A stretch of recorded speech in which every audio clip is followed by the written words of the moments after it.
कि साहब माइक छीन लिया गया अशोक चौधरी के द्वारा, और फिर उसके बाद जब बैठे रत्नेश सदा और भाषण देने लगे माननीय मुख्यमंत्री जी, तो कितना डांटे कि क्या तुम जानते हो, ये सब तो सरकारी है, क्यों ऐसा बोलते हो, तुमको बोलने नहीं आता है, इत्यादि इत्यादि बात कह करके रत्नेश सदा को उन्होंने हुड आउट किया था।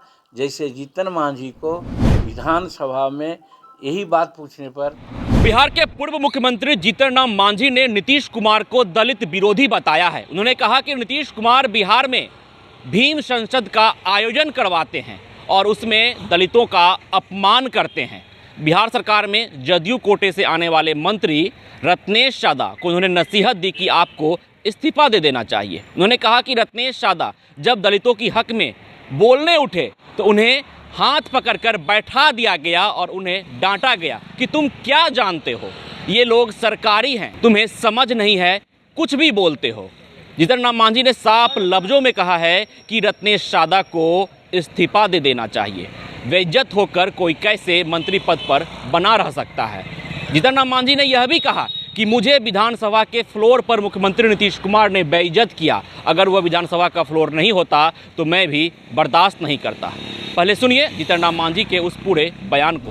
अब उसकी फीस देने लगेंगे तो बहुत समय लगेगा, लेकिन एक फीस ये भी है कि टोला सेवक को और विकास मित्र को 60 वर्ष सर्विस और इनका मानदेय यानी विकास मित्र को 25,000 और टोला सेवक को 20,000 करने का ऑलरेडी डिसीजन जीतन मांझी के समय काल में हो गया था। अब उसको अब इम्प्लीमेंट कर रहे हैं, लेकिन एक चीज़, जिस नाम पर विकास मित्र को बुलाया गया कि आप लोगों की सेवा को हम रेगुलराइज कर देंगे, आप लोगों को गवर्नमेंट सर्वेंट बना देंगे, लेकिन आज वो निर्णय नहीं ले सके हैं। क्या दिक्कत है उनके सामने? पहले से निर्णय था, एक चीफ मिनिस्टर का निर्णय था, उस निर्णय को इनको इम्प्लीमेंट करना चाहिए था, क्यों नहीं इम्प्लीमेंट कर रहे हैं? और इसी बात को उनका मंत्री, जिसको बड़ा संतोष सुमन को हटाने के बाद बनाए थे बड़ा लालसा से, वो रत्नेश सदा को जब इस बात को याद दिलाया तो आप लोगों ने देखा होगा कि साहब माइक छीन लिया गया अशोक चौधरी के द्वारा, और फिर उसके बाद जब बैठे रत्नेश सदा और भाषण देने लगे माननीय मुख्यमंत्री जी, तो कितना डांटे कि क्या तुम जानते हो, ये सब तो सरकारी है, क्यों ऐसा बोलते हो, तुमको बोलने नहीं आता है, इत्यादि इत्यादि बात कह करके रत्नेश सदा को उन्होंने हुड आउट किया था।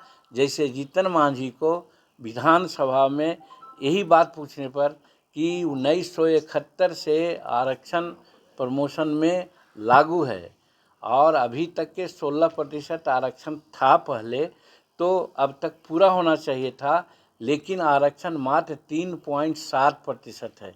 महोदय, इसको कब पूरा किया जाएगा, कब क्रियान्वित किया जाएगा? क्योंकि अंबेडकर साहब ने कहा था कि हर 10 वर्ष पर समीक्षा होनी चाहिए। आप 18 वर्ष, आपके बड़े भाई 15 वर्ष, 33 वर्ष। तो निश्चित तौर पर जीतन राम मांझी एक बार फिर से मुख्यमंत्री नीतीश कुमार पर हमलावर दिखे और कहा कि नीतीश कुमार दलित विरोधी हैं। शुरू से ही दलित विरोधी चेहरा उनका रहा है, दलितों के प्रति नकारात्मक सोच नीतीश कुमार रखते हैं। और उन्होंने साफ तौर पे कहा कि जिस प्रकार भीम संसद में दलितों की आवाज़ जब उठने वाली थी, रत्नेश सादा बोलने लगे तो उन्हें बैठा दिया गया, उन्हें डांटा गया, ठीक उसी प्रकार जिस प्रकार मुझे विधानसभा में बेइज्जत किया गया था। विश्वजीत आनंद, फर्स्ट बिहार, पटना। क्या आप अपनी माता पिता बनने का इंतजार कर रहे हैं? ओएसएस फर्टिलिटी ने लगभग 90,000 जोड़ों के जीवन में खुशियां भर दी हैं। आज ही 8929755101 पर कॉल करें। ओएसएस फर्टिलिटी के कम लागत वाले आईवीएफ उपचार की सहायता से अपना सपना पूरा करें और सभी को खुशखबरी दें।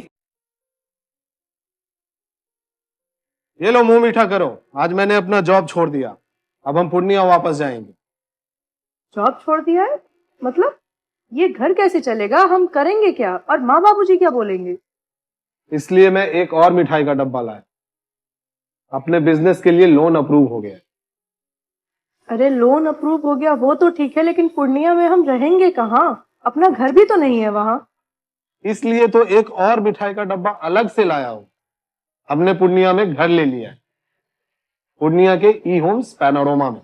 पूर्णिया में पैनोरमा ग्रुप लेकर आए हैं ई होम्स पैनोरमा। बड़ा घर, आलीशान जिंदगी और अत्याधुनिक सुविधाओं के संग। अरे अरे अब क्यों मुंह मीठा करवा रही हो? क्योंकि हम घर वापसी जो कर रहे हैं। घर वापसी की खुशी पूर्णिया में ई होम्स पैनोरामा के संग। E homes panorama, luxurious lifestyle redefined.